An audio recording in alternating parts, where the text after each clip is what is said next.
Students, कैसे हैं आप? देखिए, today our topic is dynamics of circular motion.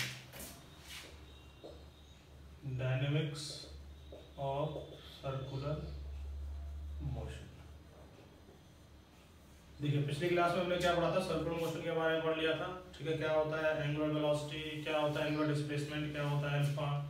ठीक है, आज हम पढ़ना चाह रहे हैं डायनेमिक्स ऑफ सर्कुलर मोशन। ठीक है, सर्कुलर मोशन में और भी बहुत सारे सिंपल ऐसे केसेस होते हैं जिनमें सर्कुलर मोशन लगता है। कैसे होता है इसको समझिए इसको। देखिए, सबसे पहला इसमें हम पढ़ेंगे सेंट्रीपिटल फोर्स। देखिए, सेंट्रीपिटल फोर्स क्या होता है? देखिए, मान लीजिए कोई पार्टिकल सर्कुलर मोशन कर रहा है। ठीक है,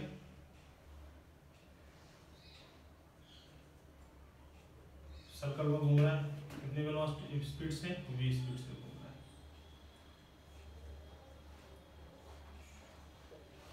ठीक है, तो पिछली क्लास में हम पढ़ चुके थे अगर स्पीड कांस्टेंट होता है स्टूडेंट्स तो सेंटीमीटर फोर्स लगता है सेंटर की तरफ। ठीक है, और सेंटर की तरफ एक सेंटीमीटर एक्सेलरेशन लगता है।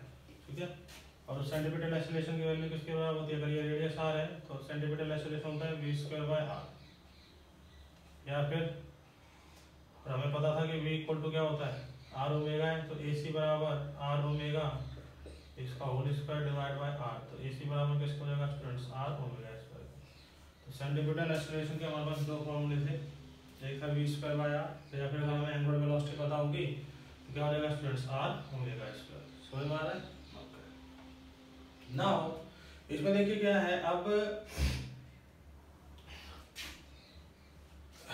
ये पार्टिकल पहले ऐसे जा रहा था, अब इसने पार्टिकल के पास को कैसा कर दिया? इधर मोड़ दिया। ठीक है, फिर पार्टिकल यहाँ पहुंच गया, फिर पार्टिकल यहाँ यहाँ यहाँ फिर यहाँ पहुंच गया, फिर पार्टिकल यहाँ पहुंच गया। तो इसके हर बार वेलोसिटी की डायरेक्शन को कौन मोड़ रहा है स्टूडेंट्स? वो एक फोर्स मोड़ रहा होगा जो उसके सेंटर की तरफ हिट कर रहा होगा, that is FC, centripetal force. यहाँ पे भी पहले ऐसे जा रहा था, वो इधर मुड़ जाएगा, तो कौन फोर्स मोड़ रहा होगा? एफसी।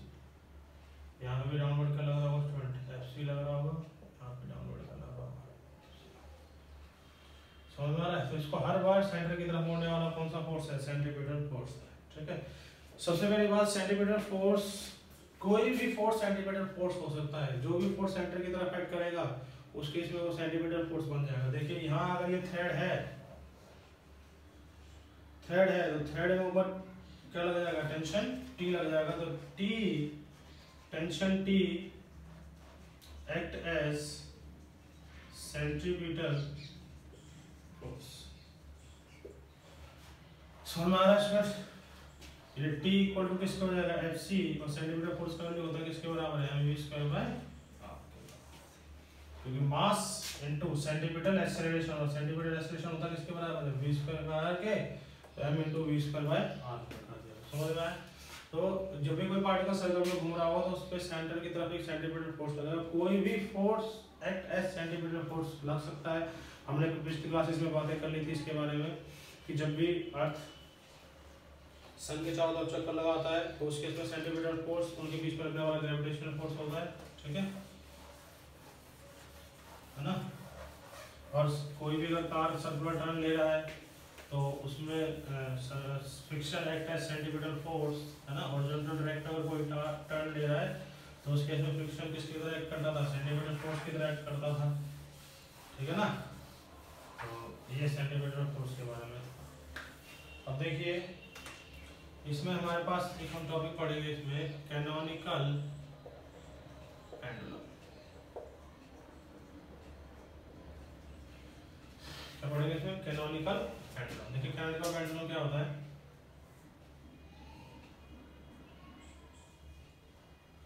हमने क्या किया है, एक थ्रेड से एक मास हैंड को यहाँ टॉप पे फिक्स कर दिया है और ऐसे इसको घुमा रहे हैं।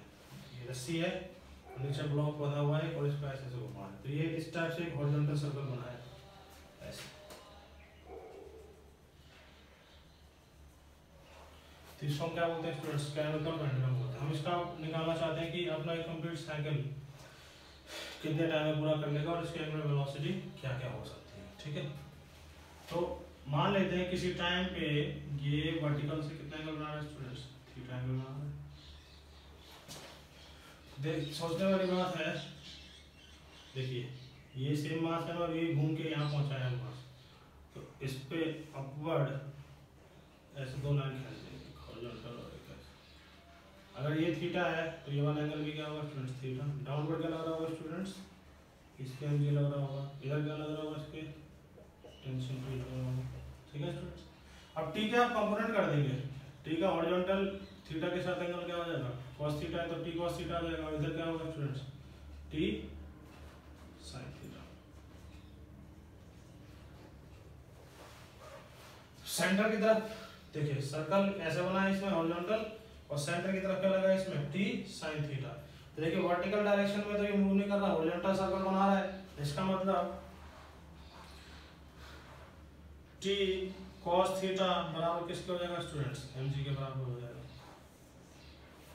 टी cos थीटा किसके बराबर हो जाएगा, mg के बराबर हो जाएगा। और टी sin थीटा किसकी तरफ एक्ट कर रहा है, सेंटर की तरफ एक्ट कर रहा है। T sin theta act as centripetal force, ये सेंट्रीपिटल फोर्स की तरह एक्ट करेगा, यानी T sin theta equal to fc के बराबर हो जाएगा, यानी टी sin थीटा बराबर हम क्या कर देंगे, mv² बाय r। अब मान लेते हैं ये जो रेडियस बना है इस सर्कल का, कितना है रेडियस, r है, और स्ट्रिंग का थ्रेड का लेंथ कितना है स्टूडेंट्स, l है। ठीक है, ये आ गया वापस, ये इक्वेशन 1 हो गया स्टूडेंट्स, और ये इक्वेशन क्या हो गया, t हो गया। दो इक्वेशन हमें मिल गई। अब देखिए यहाँ से इक्वेशन 2 को 1 से डिवाइड कर दीजिए, divide equation 2 by equation 1। Equation 2 को हमने किससे डिवाइड कर दिया, 1 से डिवाइड कर दिया। तो देखिए T sin theta divide bye T cos theta, T sin theta इधर क्या था, mv² बाय r, और इधर क्या हो जाएगा mg, m से m कैंसिल हो गया, t से t कैंसिल आउट हो गया, तो इधर क्या बचेगा student, tan theta equal to क्या हो जाएगा, v² बाय r। अब देखिए r तो हमें पता नहीं है, बट l और थीटा हमें पता है। ठीक है, तो ये थीटा, तो ये भी क्या होगा स्टूडेंट्स, थीटा ही होता है। तो देखिए अगर हम l r की वैल्यू निकालना चाहें, तो देखिए अगर ट्रायंगल में लगाए हम sin थीटा, तो sin थीटा बराबर r अपॉन l हो सकता है, कि sin थीटा क्या होता है, परपेंडिकुलर अपॉन हाइपोटेन्यूज। तो यहाँ से r का वैल्यू किसके बराबर हो जाएगा स्टूडेंट्स, l sin थीटा के बराबर हो जाएगा। इसका मतलब tan थीटा इक्वल टू, और v को क्या लिख सकते हैं स्टूडेंट्स, r इंटू ओमेगा लिख सकते हैं, r ओमेगा का whole square divide by r g।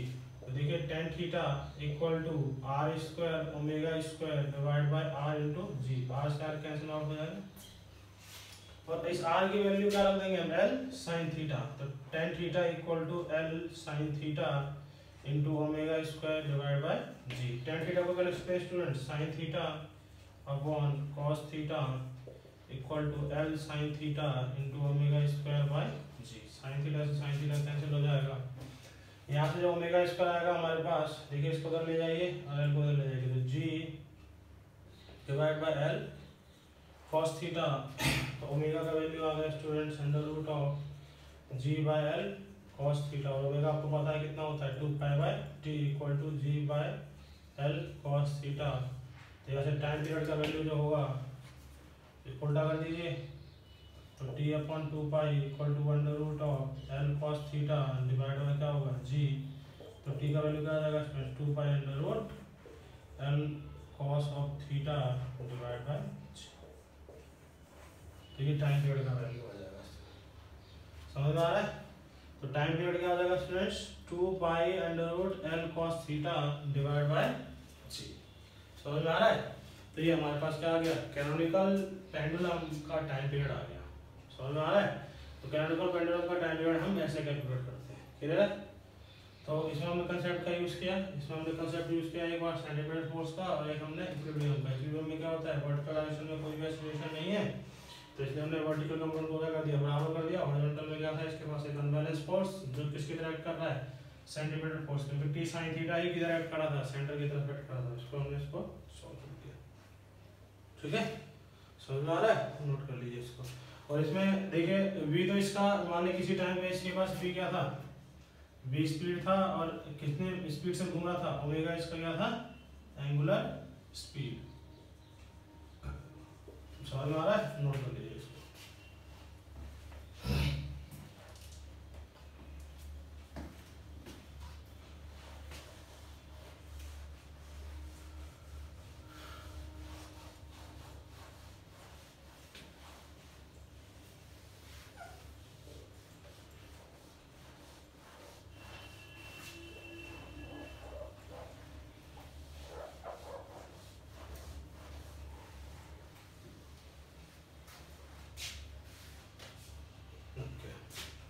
उसके बाद देखिए ये तो कैनिकल पेंडुलम था। अब सर्कुलर मोशन में वाला टॉपिक लेते हैं।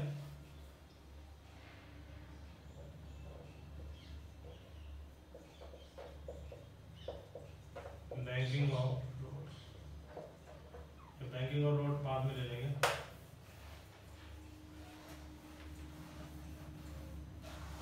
देखिए अभी हमने क्या पढ़ा था, कैनिकल पेंडुलम। अब इसके बाद जो हम टॉपिक ले रहे हैं वो लेट्स ले लेते हैं। इसमें देखिए डायनेमिक्स ऑफ सर्कुलर मोशन में हम सारे केसेस को इन्वॉल्व करेंगे। ठीक है, फ्रिक्शन के भी केसेस को इन्वॉल्व करेंगे। ठीक है, फ्रिक्शन में हमने पढ़ रखा था, ठीक है, कि सर्कुलर टर्न इसमें लेगा, तो हमने उस टॉपिक को वहाँ पे ना पढ़ करके हम इसको यहाँ पे पढ़ रहे हैं। ठीक है, समझ में आ रहा है। तो इसमें हम क्या पढ़ लेते हैं, मान लीजिए एक पढ़ लेते हैं इसमें, depth well rotor. Depth well rotor में क्या होता है, देखिए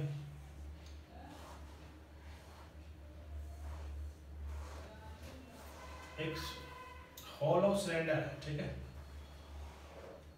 नीचे यहाँ पे नेल्स लगी हुई है, कील है, यहाँ पे एक पर्सन है। ये जो पूरा हमारा रोटर है वो ओमेगा से घूम रहा है। क्या कर रहा है, ओमेगा से घूम रहा है। इसका मास, इस ब्लॉक का जो मास है वो कितना है, m है। तो स्टूडेंट इस पे डाउनवर्ड क्या लग जाएगा, mg लग जाएगा, और अपवर्ड इस पे क्या लग जाएगा, फ्रिक्शन लग जाएगा। ठीक है, डाउनवर्ड इस पे क्या लग गया, mg लग गया, और अपवर्ड क्या लग गया, इस पे स्टूडेंट फ्रिक्शन लग गया। ठीक है, उसके बाद अब देखिए इस पे क्या लग जाएगा, इधर की साइड नॉर्मल लग जाएगा। Now normal and act as centripetal force. Normal इस केस में किसकी तरह एक्ट करेगा स्टूडेंट्स, सेंट्रीपिटल फोर्स की तरह एक्ट करेगा। और सेंटर की तरफ एक्सेलरेशन ओमेगा से तो घूम रहा है, और मान लेते हैं इसका रेडियस कितना है, r है। तो सेंटर की तरफ लगने वाला जो सेंट्रीपिटल फोर्स होगा वो कितना होगा स्टूडेंट्स, हो जाएगा m r omega square m into ac होता है। ac कितना हो जाएगा students, m r omega square. ये नॉर्मल इक्वल टू किसका हो जाएगा students, m r omega square. क्योंकि normal act as centimetre force, ये नॉर्मल किसके बराबर है, fc के बराबर है। तो नॉर्मल किसके हो जाएगा, m r omega square. Normal किसकी तरफ लग रहा है स्टूडेंट्स, सेंटर की तरफ लग रहा है। और हमें पता है फ्रिक्शन का वैल्यू, लिमिटिंग फ्रिक्शन का वैल्यू क्या होता है, म्यू इंटू एन। ठीक है, म्यू जो है वो कोफिशिएंट ऑफ फ्रिक्शन है इस ब्लॉक और इस वॉल के बीच में। ठीक है, लिख लेंगे mu is coefficient of friction between block and wall.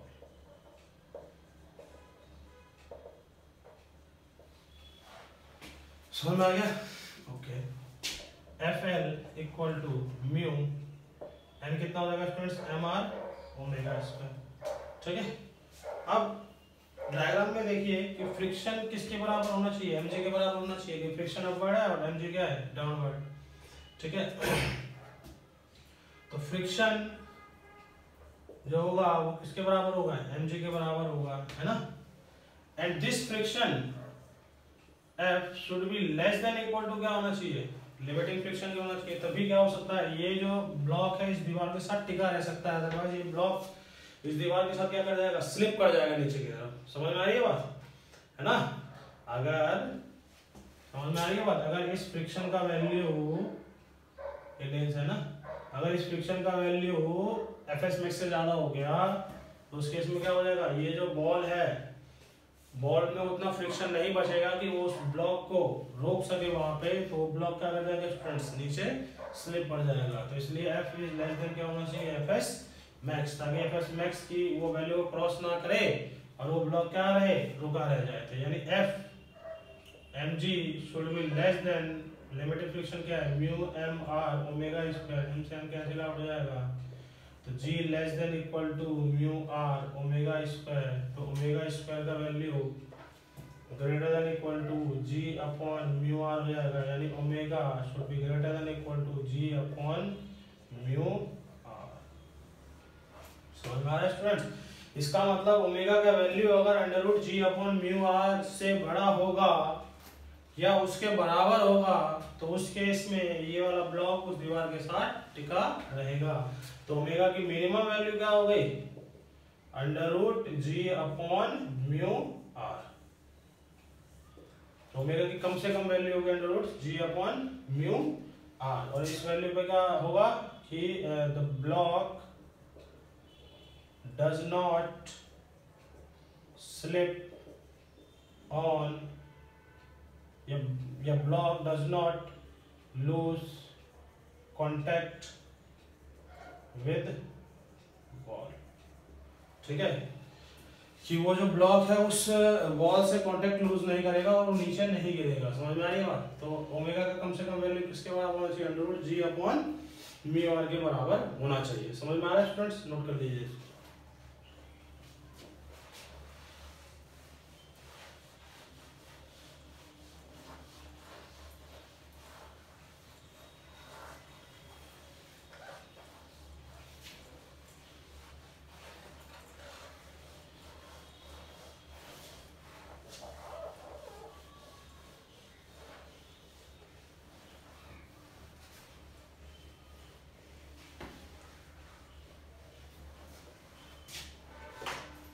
उसके बाद देखिए हम लिखते हैं turning of car on horizontal track. ठीक है, मान लीजिए हॉरिजॉन्टल ट्रैक है इस टाइप से, इसका रेडियस कितना है, मान लीजिए आर है। एक कार है हमारे पास, वो इस ट्रैक पर टर्न ले रही है, स्पीड क्या है उसका v। तो देखिए स्टूडेंट्स, जब ये हॉरिजॉन्टल ट्रैक इस टाइप से है, जब कार इसके चारों तरफ ऐसे टर्न लेगी तो हमसे पूछ रहा है कि जब ये हॉरिजॉन्टल टर्निंग होगी तो उस केस में कम से कम वेलोसिटी क्या रखी जाए कि ये जो कार है वो स्किड ना करे, ठीक है, पलटे ना, है ना। तो find minimum speed of car for safe turning. ठीक है, हमें कार का मिनिमम स्पीड निकालना है कि जिससे वो क्या हो, सेफ टर्न हो, कार स्किड ना करे, कार पलटे ना। देखिए सबसे पहले जब कार सेफ टर्न ले रहा होगा तो इसके पहियों पे क्या लगेगा, फ्रिक्शन लगेगा। तो लिखना mu is coefficient of friction between tyres and road. Mu क्या है, coefficient of friction between tyres and road से। तो देखिए ये थोड़ा इसमें हम वो फिगर नहीं बना पा रहे हैं जनरल में। देखिए इसमें समझाता हूँ। देखो इस कार का मास कितना है स्टूडेंट्स, mm 20 स्पीड चल रहा है। देखिए अब ये कार मान लीजिए इस स्ट्रेट पे है तो इस पर नॉर्मल लग जाएगा अपवर्ड और डाउनवर्ड क्या लग जाएगा स्टूडेंट्स, mg लग जाएगा। ठीक है, नॉर्मल अपवर्ड लग गया, डाउनवर्ड लग गया mg। और जब ये सर्कुलर टर्न में घूम रहा होगा तो 20 का स्पीड इस साइड होगा, है ना। तो देखिए इससे फ्रिक्शन, इसके टायर के बीच में फ्रिक्शन लग जाएगा तो फ्रिक्शन का, लिमिटिंग फ्रिक्शन का जो मैक्सिमम वैल्यू होगा वो म्यू इंटू किसके बराबर होगा, नॉर्मल के बराबर होगा। नॉर्मल है किसके बराबर स्टूडेंट्स इस केस में, नॉर्मल देखिए अपवर्ड लग रहा होगा और डाउनवर्ड क्या लग रहा होगा स्टूडेंट्स, mg। तो नॉर्मल किसके बराबर हो गया, mg के बराबर, क्योंकि वर्टिकली कार तो मूव नहीं कर रहा है, कार तो हॉरिजॉन्टल ट्रैक पे चल रहा है, इसका मतलब नॉर्मल किसको बैलेंस कर लेगा, mg को बैलेंस कर लेगा। तो इसका मतलब लिमिटिंग फ्रिक्शन का जो वैल्यू हो गया हमारे पास म्यू इनटू mg हो गया, ठीक है। अब देखिए, अब इस कार को अगर मुझे सेफ टर्न कराना है तो देखिए इस कार के पहिए पे फ्रिक्शन क्या लग जाएगा, सेंटर की तरफ लग जाएगा। तो friction act as centripetal force, क्या होगा, friction act as centripetal force. समझ में आई बात, क्योंकि अगर इस कार को कोई सर्वो टर्न में ले जा रहा है तो वो कौन ले जा रहा है, फ्रिक्शन लेके जा रहा है। तो फ्रिक्शन क्या करेगा, सेंटर की तरफ एक्ट करेगा और वो एक्ट किसकी तरफ कर जाएगा, सेंट्रीपिटल फोर्स की तरह। इसका मतलब friction F equal to F C के बराबर हो जाएगा और एफ सी किसके बराबर होगा, mv स्क्वायर बाय आर के। R is the radius of the track, इसमें लिखना आर क्या है, इसमें रेडियस ऑफ ट्रैक, ठीक है। तो F बराबर किसके हो जाएगा, mv स्क्वायर बाय आर के। And this friction should be less than equal to क्या होगा, Fs max. Friction should be less than equal to limiting friction. अगर ये फ्रिक्शन लिमिटिंग फ्रिक्शन से क्या हो जाएगा, कम होगा, उसी केस में ये सेफ टर्निंग हो सकती है। तो for safe turning F should be less than equal to FL। F कितना है students, mv square by r should be less than equal to FL। FL कितना है, म्यू mg, m से m का कैंसिल आउट हो जाएगा, v square less than equal to mu r g। तो v less than equal to क्या आ जाएगा स्टूडेंट्स, म्यू r g। इसका मतलब मिनिमम वैल्यू क्या होगी इसकी, सॉरी मिनिमम नहीं, मैक्सिमम, मैक्सिमम वैल्यू कहाँ की आप ज्यादा से ज्यादा कितनी ले जा सकते हैं, म्यू r g। इससे ज्यादा अगर आप लेके गए तो आपकी कार क्या हो जाएगी, पलट जाएगी, स्किड कर जाएगी। समझ में आ रही है बात, क्योंकि b की वैल्यू सेफ टर्निंग की less than equal to mu R G के बराबर है ना। तो लेस देन इक्वल टू रखना है हमें, इससे ज्यादा ले जाना है। समझ में आ रहा है। तो this is the safe condition for horizontal turning. समझ में आ रहा है, कितना आ गया वो, under root mu R G. Clear है, नोट कर लीजिए इसको।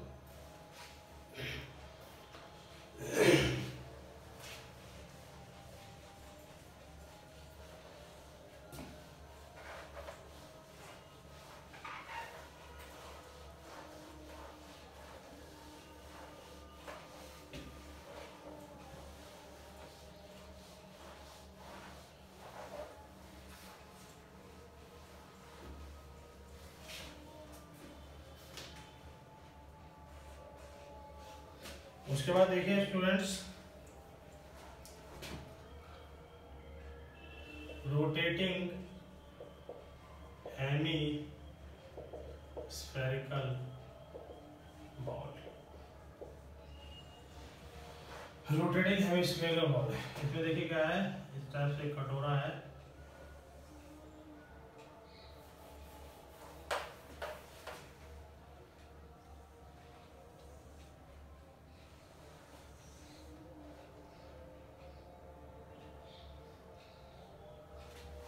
आपने देखा होगा कटोरी में, जैसे मान लो एक पार्टिकल में ले लेता हूँ और उसको ऐसे कंचे को ले लेता हूँ, कंचे से मान लो गोली होता है, खेलते बचपन में ऐसे ऐसे घुमाते हैं उसको लेकर, है ना। तो मान लेते हैं ये जो हेमिस्फेरिकल बॉल है वो कितने से रोटेट हो रहा है students, rotating with omega, omega से रोटेट हो रहा है। तो मान लेते हैं किसी इंस्टेंट पे इसके अंदर मान लीजिए कोई पार्टिकल है, पहले बॉटम पे था, अब जब इसको घुमाए थे तो किसी इंस्टेंट पे ये वर्टिकल के साथ कितना एंगल बना रहा है स्टूडेंट्स, थीटा बना रहा है ये पार्टिकल, एम मास का यहाँ पहुंच गया। समझ में आ रही है बात, ओके। तो होगा क्या, देखिए ये इस पे इस टाइम क्या लग जाएगा, नॉर्मल ऊपर लग जाएगा, डाउनवर्ड क्या लग जाएगा स्टूडेंट, एम भी लग जाएगा। देखिए अगर ये एंगल थीटा था तो ये एंगल भी थीटा होगा, तो नॉर्मल के कंपेयर अगर हम करते हैं तो ये होगा एन cos थीटा, और इधर क्या होगा स्टूडेंट्स, n sin थीटा। और ये जो बॉल है इस टाइम जो ये पार्टिकल है वो इस सर्कल में घूम रहा होगा, यहाँ पे कोई पार्टिकल है तो वो इस सर्कल में ऐसे ऐसे घूम रहा होगा, तो उसका रेडियस हम स्टूडेंट्स कौन सा लेंगे, ये वाला लेंगे, this is the radius, capital R ले लेते हैं, समझ में आ रहा है। तो इसमें देखिए सेंटर की तरफ कौन सा फोर्स लग रहा है स्टूडेंट्स, एन साइन थीटा, तो लिख लोगे N sine theta act as centripetal force, यानी एन साइन थीटा किसके बराबर है students, M into A C, N sine theta हो जाएगा हमारे पास एम, ए सी किसके बराबर हो जाएगा, ओमेगा से घूम रहा है तो आर ओमेगा स्क्वायर, आर हमने लिया है कैपिटल आर क्योंकि इस सर्कल को घूम रहा है, ठीक है। ओके ये इक्वेशन 1 हो गया। वर्टिकल कंपोनेंट बैलेंस कर लेगा, N sine N cos theta बराबर किसको हो जाएगा स्टूडेंट्स, एम जी के होगा, समझ में आ रहा है। ओके ये इक्वेशन 2 हो गया। डिवाइड कर दोगे तो N sine theta divide by N cos theta बराबर किसको हो जाएगा, M R omega square divide by M G, M से एम कैंसिल आउट हो गया, एन से एन कैंसिल आउट हो गया, तो sine theta by cos theta equal to, देखिए आर का वैल्यू मुझे पुट करना है। अब ये आर है, रेडियस ऑफ द सर्कल क्या है स्टूडेंट, सेमी सर्कल आर है, यानी स्मॉल आर हो जाएगा, ये रेडियस, रेडियस तो हर जगह सेम रहेगा। तो देखिए अगर यहाँ पे मैं साइन थीटा लगाऊं तो साइन थीटा बराबर क्या हुआ, परपेंडिकुलर अपॉन हाइपोटेन्यूस, तो आर का वैल्यू क्या आ जाएगा, small r sine of theta, capital R का value small r sine theta हो जाएगा, यानी कैपिटल आर की जगह पे आप लगा देंगे small r sine theta into omega square divide by g. तो देखिए साइन थीटा से साइन थीटा कैंसिल आउट हो गया, यहाँ से ओमेगा स्क्वायर बराबर कितना हो जाएगा, जी बाय आर कॉस थीटा, है ना, जी इधर चला गया आर इधर आ गया, ओमेगा का वैल्यू कितना गया, under root G by R cos theta. तो इससे हम ये पूछा था कि अगर ओमेगा से कोई पार्टिकल कोई हेमिस्फेरिकल बॉल रोटेट हो रहा है तो उसमें तो आप उस ओमेगा का वैल्यू बताइए in terms of G and R if the particle makes an angle theta with the vertical. इसमें थीटा ध्यान रखेंगे स्टूडेंट, किससे बनाया हुआ है, इसमें वर्टिकल से बना रखा है, ठीक है। तो theta angle, theta is the angle made by vertical, ठीक है, एंड आर क्या है इसमें students, R radius of ball, R radius of ball. तो इस ओमेगा से वो क्या होगा, बॉल रोटेट कर रहा होगा, समझ में आया। तो ये पार्टिकल किसमें था, हेमिस्फेरिकल बॉल के अंदर था, समझ में आ रहा है पार्टिकल स्टूडेंट्स। ओके इसको नोट कर लीजिए।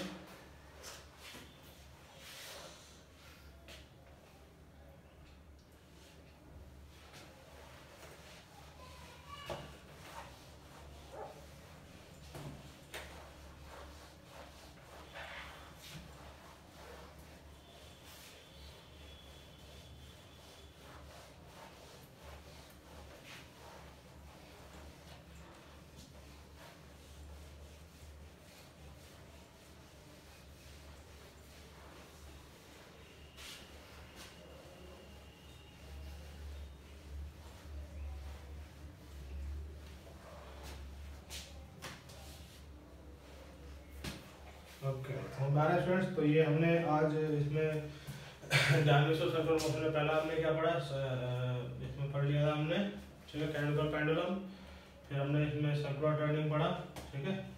ओके अब इसके ना कुछ न्यूमेरिकल्स हम देख लेते हैं कि किस बेसिस पे हम इसके न्यूमेरिकल्स बनाएंगे, या फिर इससे पहले छोटा सा टॉपिक और देख लेते हैं, वेरिएशन ऑफ नॉर्मल।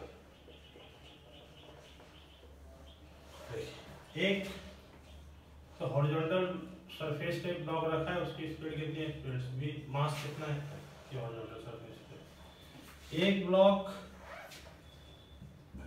इस कर्व सरफेस पे v वेलोसिटी से मूव कर रहा है, ठीक है, और एक ब्लॉक इस सरफेस पे v वेलोसिटी से मूव कर रहा है, समझ में आ रहा है स्टूडेंट्स। तो देखा होगा ये गड्ढा है और थोड़ा क्या ऊंचा है, ब्लॉक इस पे ऐसे मूव कर रहा होगा ब्लॉक, और इसमें ब्लॉक ऐसे, तीनों केस में हमें किसकी वैल्यू बतानी है, नॉर्मल की वैल्यू बतानी है, ठीक है। अब मान लेते हैं जिस कर्व पाथ पे मूव कर रहा है उसका रेडियस कितना है r, इसका रेडियस कितना है स्टूडेंट्स r है। तो देखिए यहाँ पे हम नॉर्मल का वैल्यू निकालना चाहते हैं, तो एक कार है जो हॉरिजॉन्टल ट्रैक पे चल रहा है, एक कार है वो इस कर्व सरफेस पे चल रहा है और एक कार है वो इस कर्व सरफेस पे चल रहा है, ठीक है। तो यहाँ पे हमें नॉर्मल का वैल्यू तीनों केस में बताना है। देखिए यहाँ पे ऊपर क्या लग जाएगा स्टूडेंट्स, नॉर्मल, और डाउनवर्ड क्या लग जाएगा स्टूडेंट्स, mg। तो देखिए वर्टिकल डायरेक्शन में नॉर्मल और mg और चल तो हॉरिजॉन्टल में रहा है ये, इसका मतलब नॉर्मल किसके बराबर हो जाएगा, mg।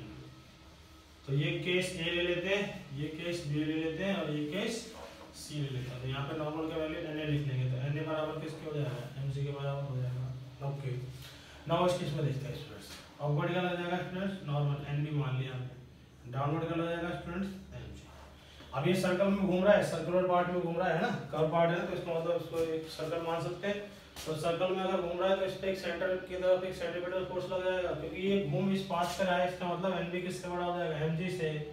तो nb minus mg equal to, ठीक है, तो ये इस पे क्या हो जाएगा, नेट फोर्स हो जाएगा।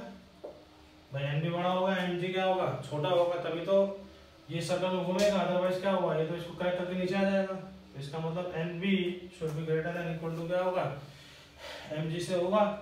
देखिए क्या होगा इसमें, नेट फोर्स किसके बराबर होगा, सेंटीमीटर फोर्स के बराबर, यानी mb minus mg equal to mv square by r। तो नॉर्मल किसके बराबर हो जाएगा students, mg plus mv square by r। ये इस वाले केस में नॉर्मल का वैल्यू आता है। इस वाले केस में देखिए डाउनवर्ड क्या लग रहा होगा, mg, अपवर्ड क्या लग रहा होगा इसके, nc। नॉर्मल का nc ले लें क्योंकि c वाला इसमें फिगर है। देखिए अब वो इस पार्ट में मूव कर रहा है, इसका मतलब सेंटर की तरफ सेंटीमीटर फोर्स लग रहा होगा। तो कौन सा फोर्स इसको रिस्पांसिबल घुमाने के लिए, डाउनवर्ड फोर्स रिस्पांसिबल होगा। इसका मतलब इस वाले केस में mg बड़ा हो जाएगा, तो mg माइनस nc बराबर कितना हो जाएगा, mv स्क्वायर बाय r। तो nc का वैल्यू देखो, nc बदल लिया, इसको बदल लिया हो, तो mg minus mv square by r। तो ये नॉर्मल का तीनों केस में देखिए, बताइए स्टूडेंट देख के किसमें नॉर्मल का वैल्यू ज्यादा है, ए वाले केस में है, बी वाले केस में है या सी वाले केस में है। तो नॉर्मल का वैल्यू किस केस में ज्यादा है स्टूडेंट्स, नॉर्मल का वैल्यू है ज्यादा बी वाले केस में। Normal at B should be greater than equal to, उसके बाद देखिए इसमें mg और इसमें mg में से कुछ सब्ट्रैक्ट हो रहा है, इसका मतलब फिर na आएगा, एंड देन लास्ट में क्या आएगा, nc। तो nb बी वाले फिगर में नॉर्मल की वैल्यू सबसे ज्यादा होगी, ए वाले में उससे कम, और सी वाले में क्या होगी स्टूडेंट्स, सबसे कम होगी। समझ में आ रहा है स्टूडेंट्स। तो ये एक इम्पोर्टेंट कंसेप्ट है वेरिएशन ऑफ नॉर्मल का, है ना, कि नॉर्मल कैसे वेरिएट होता है, ठीक है। ओके, नोट कर लीजिए इसको।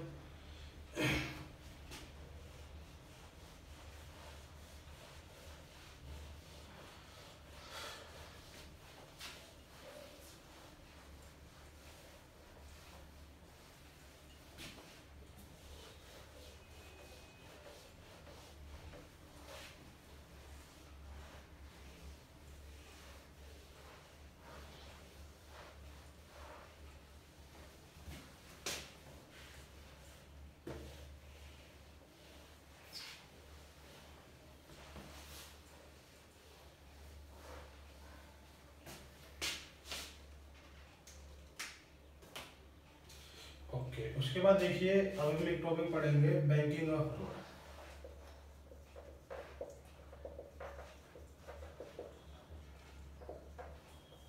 देखो बैंकिंग ऑफ लोड का मतलब क्या होता है, मान लीजिए एक ब्लॉक है या कार है, हॉरिजॉन्टल ट्रैक पे रखा हुआ है, मास का ब्लॉक, ठीक है। अब हम क्या कर रहे हैं स्टूडेंट्स, बैंकिंग ऑफ लोड में आपने देखा होगा कि जहाँ पे सर्कुलर टर्न लिया जाता है, रोड में गोल चक्कर बना हुआ होता है, तो वहाँ पे क्या होता है कि रोड जो होता है ना किनारे से थोड़ा सा उठा हुआ होता है, उसी को हम बोलते हैं बैंकिंग ऑफ लोड करना। तो हॉरिजॉन्टल से उस रोड को किनारे से हम थीटा एंगल पे इंक्लाइन कर देते हैं। तो देखिए इस टाइप से सर्कुलर ट्रैक है, तो यहाँ पे तो गड्ढा होता है, बट यहाँ पे थोड़ा सा उठा ऐसे ऐसे बना हुआ होता है ट्रैक हॉरिजॉन्टल। तो ये ऐसे उठा हुआ है, हॉरिजॉन्टल ये है, तो एंगल कितना है, थीटा। तो हम क्या कर रहे हैं, इसको ऐसे रोटेट करा रहे हैं और कितने एंगल पे लिया है, थीटा। तो ब्लॉक ऐसे आ जाएगा, ठीक है। और अगर वो टर्न नहीं ले रहा होगा, ये हॉरिजॉन्टल ट्रैक है, तो ऐसे वो सर्कल में घूम रहा होगा। समझ आई बात, कि मान लीजिए रोड का ये अंदर वाला पार्ट है और ये बाहर वाला पार्ट है, तो टर्निंग वो ले रहा होगा ऐसे गोल चक्कर में घूम के फिर ऐसा। समझ में आ रहा है। तो बैंकिंग ऑफ रोड है, तो हमसे ये पूछ रहा है कि जो आप ये बैंक कर रहे हैं उसमें ये एंगल थीटा होगा किसके बराबर, ठीक है। और कार की स्पीड कितनी है स्टूडेंट्स, कार की स्पीड है v,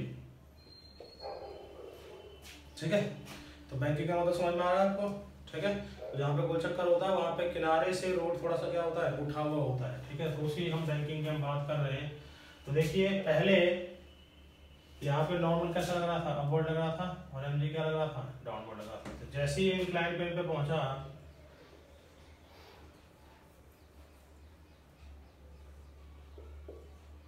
नॉर्मल कैसा हो गया स्टूडेंट्स, ऐसा। अब इसको हमने क्या किया था, अब थीटा इंक्लाइन किया है। तो नॉर्मल पहले देखिए ऐसे था, अगर हमने इस पूरे सरफेस को थीटा इंक्लाइन कर दिया तो नॉर्मल भी हॉरिजॉन्टल से वर्टिकल से कितना इंक्लाइन हो गया होगा स्टूडेंट, थीटा इंक्लाइन हो गया होगा। पहले नॉर्मल ऐसा था, ठीक है। अब इस पूरे ट्रैक को हमने कितना इंक्लाइन कर दिया, थीटा, तो ऐसे कर दिया, तो ये भी थीटा इंक्लाइन हो गया होगा। ओके, कितनी स्पीड है स्टूडेंट्स, बी है। तो इसके कंपोनेंट कर लो, एन कॉस थीटा, और सेंटर की तरफ क्या हो जाएगा स्टूडेंट्स, एन साइन थीटा। और ये पार्टिकल ऐसे इसमें क्या कर रहा होगा, सर्कुलर टर्न ले रहा होगा। समझ में आ रहा है? ओके, अब लिखेंगे इसमें आर, जो होगा इसमें यूज करेंगे वो रेडियस ऑफ सर्कुलर टर्न, ठीक है। वी जो इसमें होगा वो क्या होगा, स्पीड ऑफ कार। समझ में आ रहा है? ओके, तो देखिए अगर हम टेन थीटा ले इसमें, या फिर इसको कंपोनेंट कर लिया, तो इसमें N sine theta act as centripetal force, N sine theta act as centripetal force, ठीक है। तो एन साइन थीटा जो है वो सेंट्रीपिटल फोर्स की तरह एक्ट करेगा। इसका मतलब N sine theta equal to किसके बराबर हो जाएगा, M B square by R. भी इसकी स्पीड होगी इस टाइम, ठीक है, क्योंकि सेंटीमीटर फोर्सेस वाले केस में किसके बराबर हो जाएगा, M B square by R. अगर आर इस ट्रैक का क्या है, रेडियस है। तो देखिए डाउनवर्ड क्या लगेगा स्टूडेंट्स, एम मास है तो डाउनवर्ड क्या लग जाएगा इसके, एम जी। इसका मतलब N sine theta N cos theta किसके बराबर हो जाएगा, एम जी के बराबर हो जाएगा।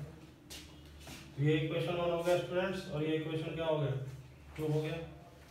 तो डिवाइड कर दोगे, 1 डिवाइड बाय 2। तो 1 को अगर 2 से आप डिवाइड करेंगे तो क्या आएगा, N sine theta divide by N cos theta equal to M V square by R divide by M G. देखिए एन से एन कैंसिल हो गया, एम से एन कैंसिल हो गया, तो इधर हो गया tan theta equal to V square by R. यही थीटा जो था हमें निकालना था, थीटा बराबर tan उधर जाएगा तो क्या होगा, tan inverse of V square by R G. This is angle of banking. क्या बोलते हैं इसको, एंगल ऑफ बैंकिंग। समझ में आ गया स्टूडेंट्स? ओके, मैं इसको एक बार फिर से आपको रिपीट कर देता हूँ। देखिए ये पहले था ऐसे, ये कार जो था पहले हॉरिजॉन्टल ट्रैक पे था, ठीक है। नॉर्मल इसका अपवर्ड था, एमजी था डाउनवर्ड। हमने इसको क्या कर दिया, किनारे से थोड़ा सा ऐसे उठा दिया इस पूरे रोड को। तो क्या होगा, ये नॉर्मल पहले ऐसे था, अगर हमने थीटा इंक्लाइन किया है तो ये नॉर्मल भी थीटा वर्टिकल से घूम जाएगा। तो देखिए थीटा वर्टिकल से घूम गया, ये नॉर्मल अब इधर आ गया हमारे पास, थीटा वर्टिकल से घूम गया। उसके बाद ये आगे सर्कुलर टर्न ऐसे ले जाइए, तो ये इसका सर्कल हो गया, ये नॉर्मल हो गया। तो वर्टिकल में हमने कंपोनेंट कर दिया इसका एन कॉस थीटा, और इधर कर दिया एन साइन थीटा। तो एन साइन थीटा किसकी तरफ आ गया स्टूडेंट्स, सेंटर की तरफ आ गया। तो N sine theta act as centimetre force, N sine theta किसकी तरह एक्ट करने लग गया, सेंटीमीटर फोर्स की तरह एक्ट करने लग गया। हमने लिख लिया रेडियस क्या है स्टूडेंट्स ट्रैक का आर। तो हमने क्या कर दिया, N sine theta equal to M B square by R कर दिया, एन कॉस थीटा बराबर किसे कर दिया, एम जी के बराबर कर दिया। यहाँ से हमने डिवाइड कर दिया, तो tan थीटा बराबर क्या आ गया, v square by R G. Theta equal to क्या आ गया, tan inverse of v square by R G. This is the angle of banking. तो एंगल जो रोड्स पे जो बनाते हैं तो उसमें प्रॉपर एंगल ऑफ बैंकिंग रखा जाता है ताकि उससे टर्निंग ले सके। तो देखिए यहाँ से आया tan theta equal to v square by R G. तो v का वैल्यू किसके बराबर हो जाएगा students, R G tan theta. तो इसमें जो वेलोसिटी आएगी वो आर जी tan थीटा के बराबर आएगी। इसका मतलब अगर आप velocity under root of R G tan theta के बराबर रखेंगे तो उस केस में आपकी टर्निंग क्या होगी स्टूडेंट्स, सेफ होगी। उस केस में आपकी टर्निंग समझ में आ रहा है? ओके, नोट कर लीजिए इसको। तो सेफ टर्निंग के लिए बैंक रोड पे आपको speed are G tan theta के बराबर रखनी पड़ेगी। क्योंकि कोई रोड देखिए स्टूडेंट्स कुछ इंक्लाइंड होता है, किसी रोड का इंक्लिनेशन कुछ होता है, ठीक है ना, तो उस केस में आपको स्पीड अपने आप क्या करना पड़ेगा, एडजस्ट करना पड़ेगा, अदरवाइज आपकी कार क्या हो सकती है, पलट सकती है, स्किड कर सकती है। समझ में आ रहा है? नोट कर लीजिए इसको।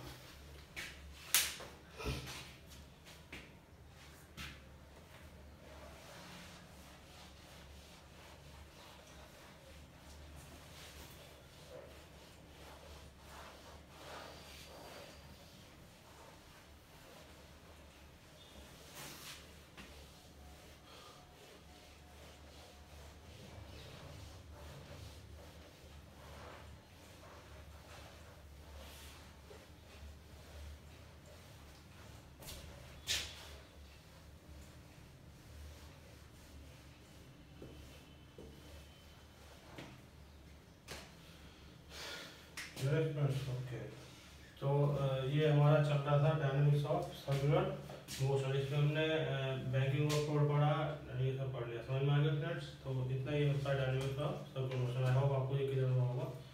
ठीक है, थैंक यू स्टूडेंट्स। बाकी हम इसमें नेक्स्ट क्लास में पढ़ेंगे। Thank you.